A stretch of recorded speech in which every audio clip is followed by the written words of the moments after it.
Hello everyone, welcome back to the class. So guys, it's our day 4 of second semester classes. हम लोग cost कर रहे हैं. Cost में आज हम लोग कॉस्ट क्लासिफिकेशन देखेंगे और हम लोगों का नोट्स टेलीग्राम चैनल पे दिया हुआ है, व्हाट्सएप ग्रुप्स में मिल जाएगा. आप लोगों को सबका लिंक डिस्क्रिप्शन बॉक्स में मिल जाएगा. ठीक है, बढ़ते हैं आज का क्लास की तरफ. सो स्टार्ट करते हैं आज का क्लास. Let's get started.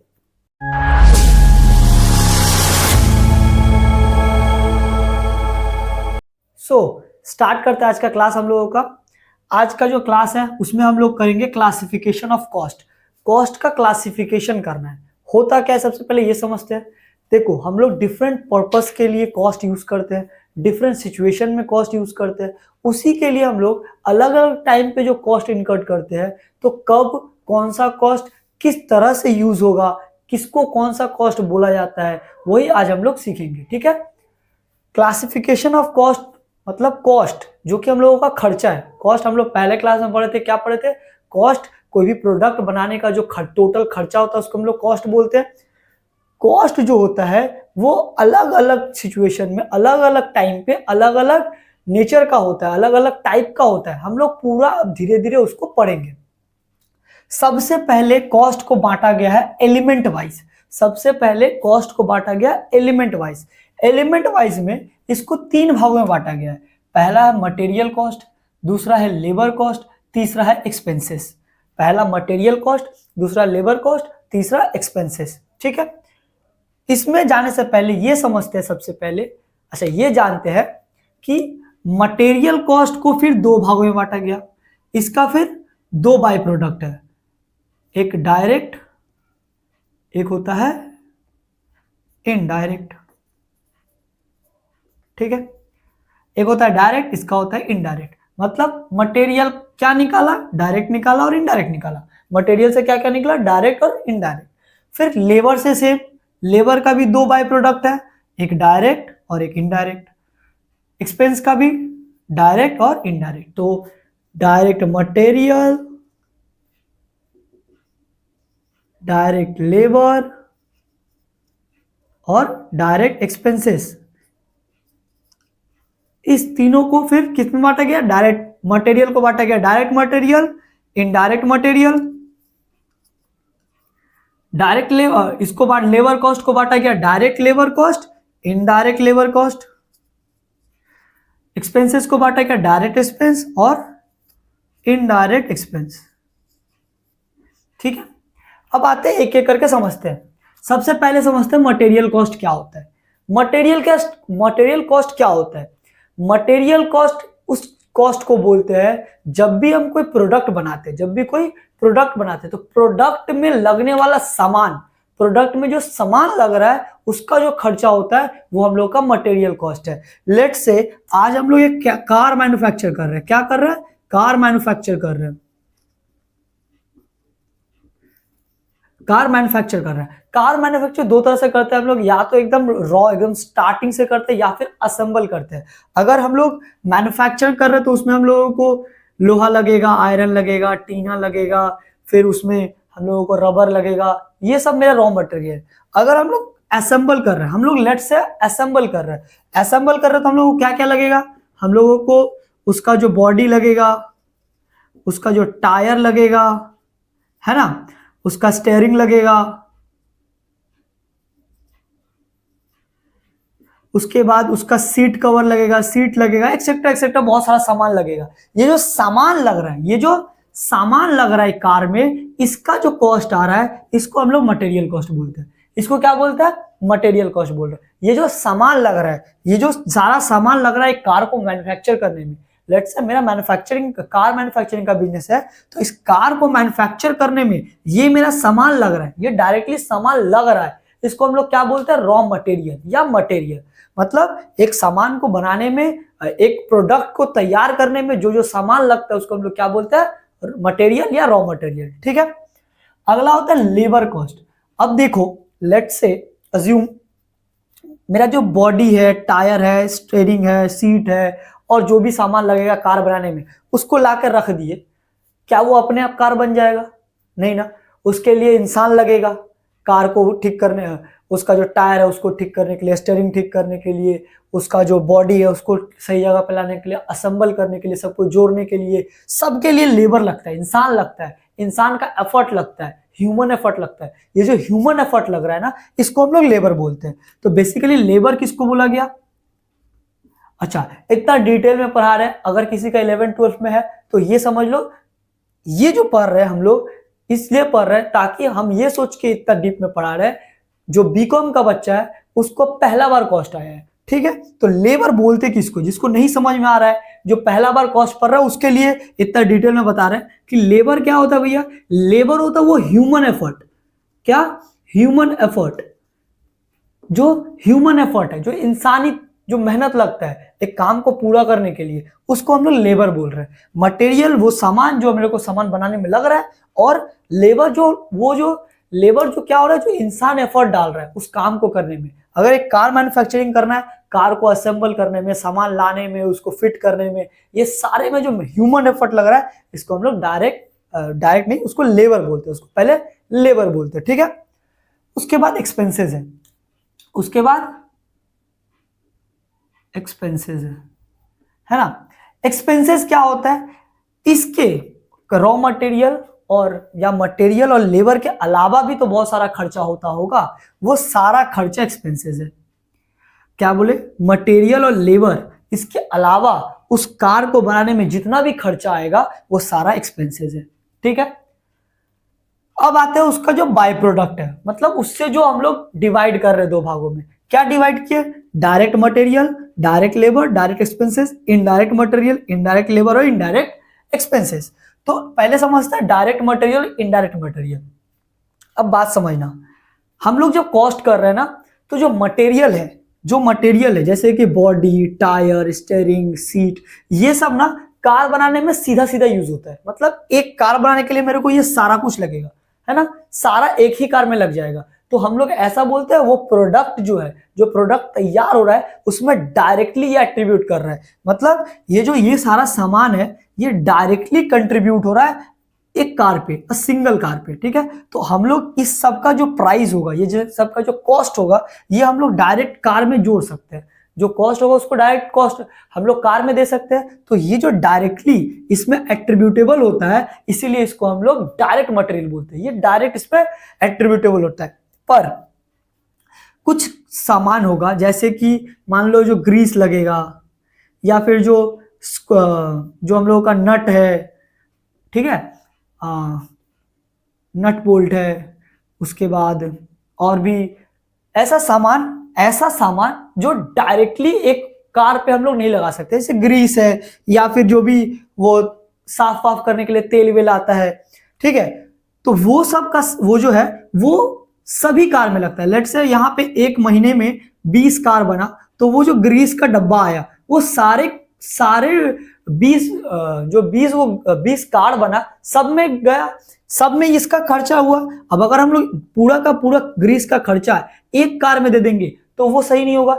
इसीलिए जो डायरेक्टली एक सामान पे जो मटेरियल सामान जो एक ही कार पे हम जिसका खर्चा नहीं दे सकते, जिसका खर्चा हम लोग एक ही प्रोडक्ट पे नहीं दे सकते, उसको हम लोग सेपरेट नहीं कर सकते कि इस गाड़ी के लिए इसका इतना खर्चा हुआ है, तो हम लोग इनडायरेक्ट मटेरियल बोलते हैं।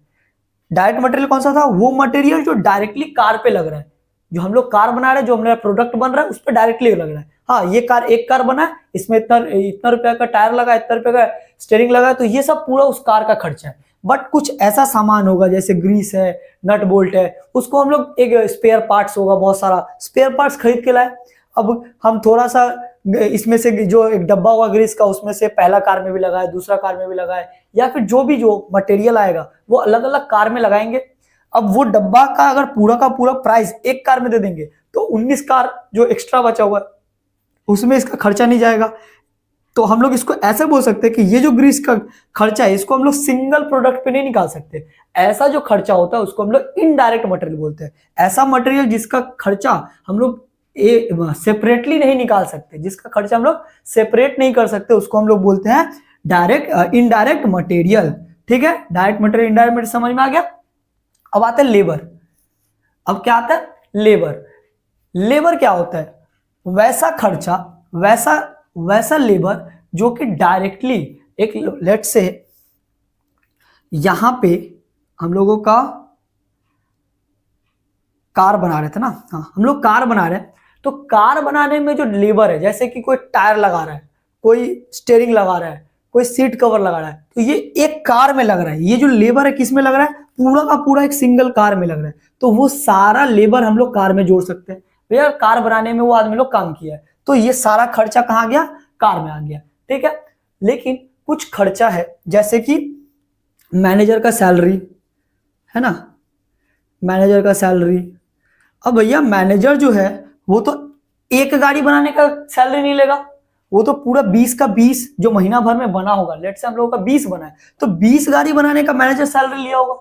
अब अगर हम मैनेजर का सैलरी एक ही गाड़ी में डाल देंगे तो कार का प्राइस बढ़ जाएगा, बाद बाकी जो 19 कार बचेगा उसका दाम नहीं आएगा। तो हम लोग ऐसा बोल सकते हैं, वो लेबर जो डायरेक्टली एक कार पे, जैसे हम लोग मटेरियल जो डायरेक्टली हम लोग कार पे एट्रीब्यूट नहीं कर सकते, जो सेपरेट नहीं कर सकते, उसको हम लोग इनडायरेक्ट मटेरियल बोलते हैं। वैसे ही जो लेबर हम लोग डायरेक्टली एक कार पे नहीं दे सकते, उसको हम लोगों को सेपरेट करके नहीं दे सकते। जैसे कि ये टायर लगा रहा था, तो टायर लगाने का सारा खर्चा हम लोग कार पे दे सकते हैं, क्योंकि पूरा का एक टायर लगाने में जितना वो आदमी लेगा वो पूरा का पूरा उस कार का चल जाएगा। लेकिन मैनेजर जो सैलरी लेगा वो एक कार का तो नहीं लेगा, वो बहुत सारा कार बनाया है, पूरा महीने भर काम किया तो महीने भर का लेगा।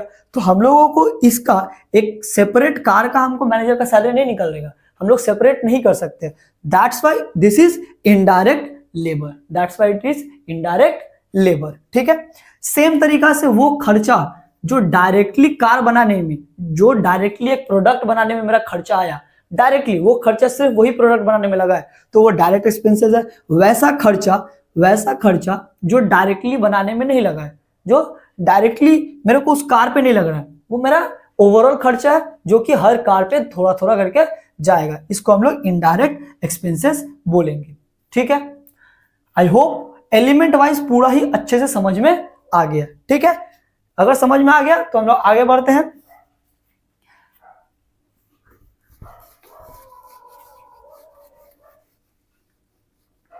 चलो अगला है financial nature wise. Financial nature wise में क्या होता है?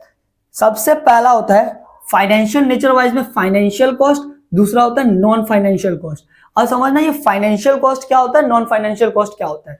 फाइनेंशियल कॉस्ट तो हम लोग सीधा समझते हैं, जो कैश में या फिर जो चेक में, या जो हम लोग प्राइस, जिसका प्राइस निकलता है, जो बेसिकली जिसका प्राइस निकल सकता है, जिस कॉस्ट का हम लोग प्राइस निकाल सकते हैं। हम लोग लेबर मंगाए, जो इंसान काम करने उसको सैलरी दिए, चला गया, उसका वो जो कॉस्ट आया हम लोग लिख लिए।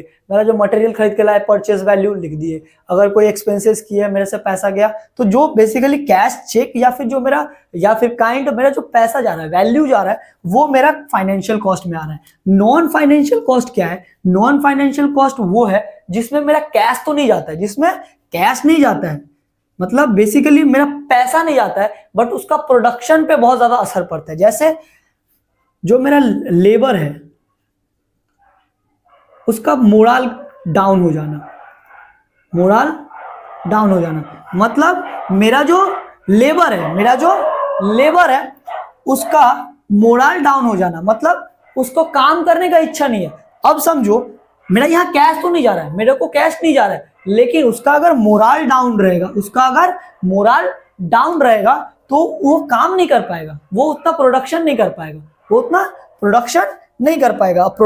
पाएगा, तो मेरा प्रोडक्शन हैम्पर होगा। इसीलिए इस तरह के कॉस्ट को नॉन फाइनेंशियल कॉस्ट बोलते हैं कि ये मोराल डाउन है ना, इसको अगर अप करना है उसके लिए खर्चा होगा।